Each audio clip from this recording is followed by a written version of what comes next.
Good morning. How are you? I hope you all are fine. Okay? बेटा इस बीमारी में आपको अपना सबका बहुत ध्यान रखना है ना, बाहर नहीं निकलना है, अपने बड़े जो बोले वही आपको करना है। चलो तो अब हम पॉइंट पे आते हैं। आज हम कक्षा 3 का पार्ट 5 बबुआ और बूढ़ा पढ़ेंगे। ठीक है, यह शेल सिल्वरस्टाइन ने लिखा है और इसके अंदर किसने लिखा है पहले बोलो? शेल सिल्वरस्टाइन, है ना। उन्होंने इसके अंदर एक छोटे से बच्चे और एक बूढ़े इंसान, जो हमारे घर में बुजुर्ग जन होते हैं ना, उनके मन की व्यथा का वर्णन किया है कि जब वो छोटे, कहते हैं बच्चा और बूढ़ा एक जैसा होता है, उनको कुछ ना कुछ मतलब नया नया करने की इच्छा होती रहती है। कभी उनको लगता है कि लोग हमारी परवाह नहीं करते हैं, मतलब उनका व्यवहार बूढ़े का भी और बच्चे का एक जैसा हो जाता है। बुढ़ापे में भी लोग बच्चे जैसे करने लग जाते हैं, कुछ नया नया खाने की इच्छा होती है, बच्चे जैसी हरकतें होती है। लेकिन हमको उनके उस व्यवहार को, उनकी स्थिति को समझते हुए हमको अपने घर के बुज़ुर्गों और बच्चों पर, जिस तरह से हम अपने बच्चों का ध्यान रखते हैं, वैसे ही हमको अपने बुज़ुर्गों का भी ध्यान रखना है। और अभी इस बीमारी के दौर पर तो हमें स्पेशल ट्रीटमेंट देना है उनको। और ये मतलब उनको अकेलापन महसूस ना हो। कभी कभी हमारे घर में हम काम की व्यस्तता में इतने बिज़ी हो जाते हैं, इतने व्यस्त हो जाते हैं कि हम अपने घर के बुज़ुर्गों और बच्चों को भूल जाते हैं। बच्चों को बार बार मोबाइल पकड़ा देते हैं, बुज़ुर्गों की तरफ हम ध्यान नहीं देते हैं। लेकिन ऐसा ये काव्य हमें यही सीख देता है कि हमें उनको भी अपने साथ लेकर चलना है।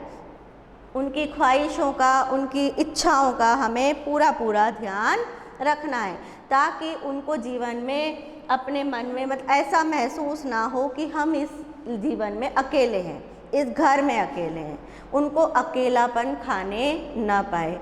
इसलिए हिल मिलकर हमको इस महामारी का मुकाबला करना है और उनका पूरी तरह से ख्याल रखना है।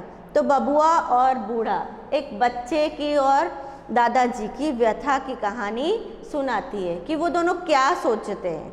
तो चलो आइए हम इसको रीड करते हैं। पहले बबुआ बोला, अक्सर मेरा चम्मच मुझसे गिर जाता है। बूढ़ा बोला, जाने भी दो, मुझसे भी ये हो जाता है। ठीक है। बबुआ बोला, कभी कभी तो कर देता हूँ निक्कर गीली। हमसे भी ऐसा होता जब करनी पड़ती धोती ढीली। बड़ा रुआटा बच्चा हूँ मैं, अब बबुआ ने बात उठाई। बूढ़ा बोला, मैं भी आती मुझको बहुत रुलाई। बबुआ बोला, बहुत बुरा है, बढ़ के हम पर ध्यान न देते। खोए सब अपने कामों में, नहीं हमारी सुध भी लेते। बूढ़े ने बूढ़े हाथों से हाथ फिराया फिर बबुआ पर। समझ रहा हूँ बात तुम्हारी, मुझे पता है तुम जो कहते।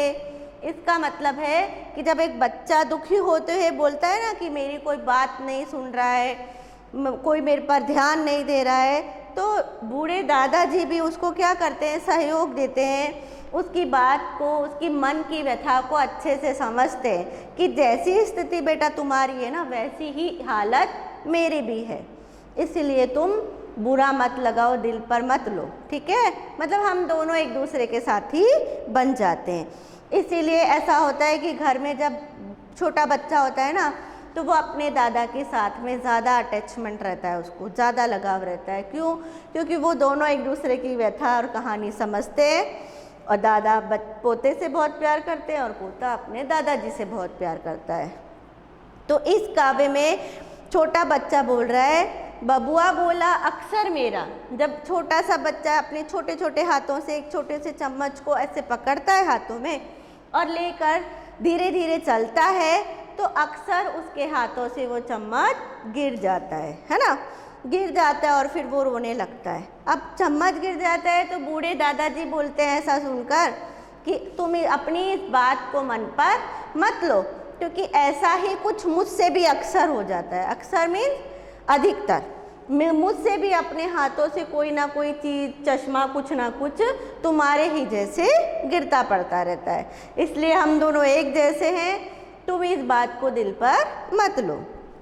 अब बबुआ आगे बोलता है कि कभी कभी तो कर देता हूँ निक्कर गीली, है ना।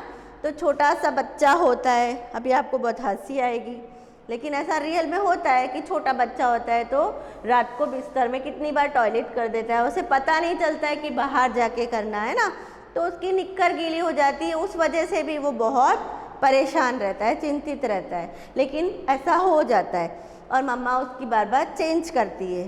तो मम्मी जिस तरह से अपने बच्चे का ध्यान रखती है, उसकी समय समय पर मतलब निक्कर चेंज करती हैं, बदलती है, ऐसा ही कुछ बड़ों का हाल भी होता है।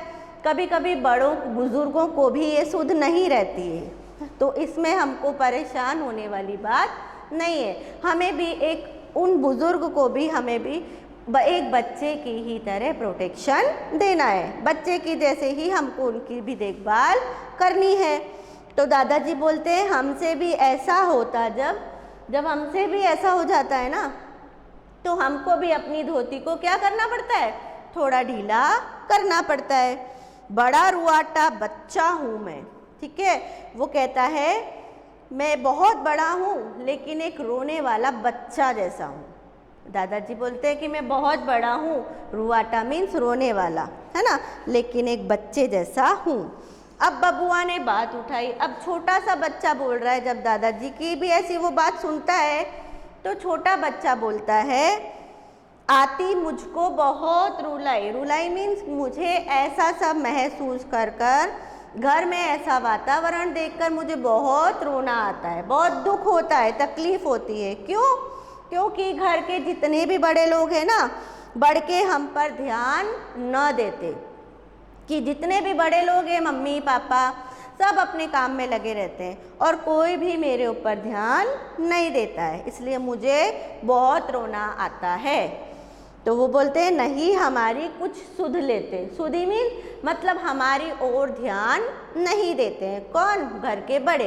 इसीलिए बच्चा और उसके दादाजी मतलब बूढ़ा इंसान बहुत परेशान होते हैं।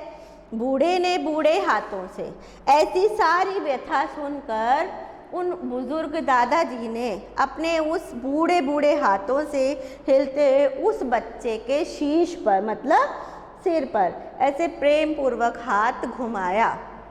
अब हाथ घुमाया, हाथ फिराया मीन उसको अपने हाथों से आशीर्वाद दिया, आशीष दिया कि तुम परेशान मत हो, मैं तुम्हारे साथ हूँ, हम दोनों मिलकर अच्छे से साथ रहेंगे, हिलेंगे, मिलेंगे, खाएंगे, पिएंगे और एक साथ घूमेंगे, फिरेंगे, चलेंगे।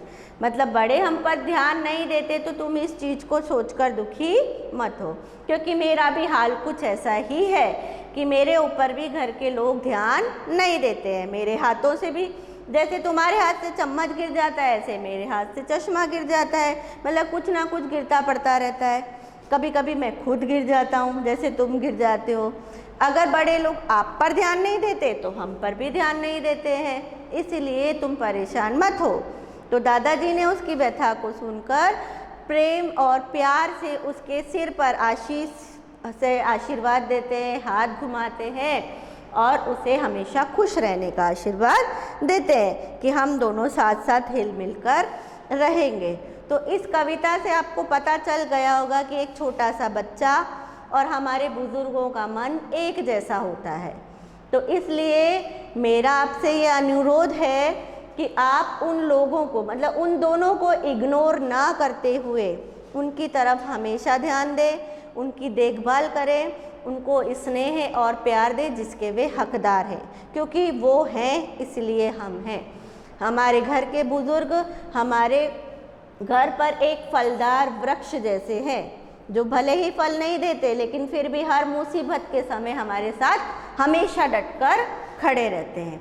इसलिए हमें उनकी देखभाल करनी चाहिए। किसकी तरह? बिल्कुल एक बच्चे की तरह। अब इस कविता के कठिन शब्दार्थ आप देखिए, मैं आपको बता देती हूँ। इसमें बबुआ का वर्णन हुआ है ना, बबुआ शब्द है, बबुआ मतलब होता है एक छोटा सा बच्चा। अक्सर मीन्स होता है प्रायः। रुआटा मीन्स रोने वाला, रुलाई मीन्स रोना। रुवाटा मीन्स जो रोता है वो, और रुलाई उसको आती है तो मतलब उसे रोना आता है। बड़के मतलब जो बड़े बड़े लोग होते हैं ना घर के, उन्हें कहा गया है। ध्यान ना देना मतलब देखभाल ना करना, जो लोग उनकी तरफ ध्यान नहीं देते हैं। सुधि लेना मीन ध्यान रखना, उनकी आते जाते उनको पूछते रहना तो उन्हें अच्छा लगता है। हाथ फिराना मीन उनको अपने कोमल मतलब हिलते डुलते हाथों से उन्होंने बच्चे के ऊपर सिर पर हाथ फिराया और उसे आशीर्वाद दिया दिल से। इसलिए हमारे बुजुर्ग जब हमारे सर के ऊपर हाथ फिराते हैं ना बेटा, तो वो दिल से आशीष देते हैं। इसलिए हमको कभी भी अपने बुजुर्गों का दिल नहीं दुखाना है और उनको उनका भी एक बच्चे छोटे बच्चे की भांति ध्यान रखना है। ठीक है, तो आपको ये कविता समझ में आ गई होगी। आज के लिए इतना ही, धन्यवाद।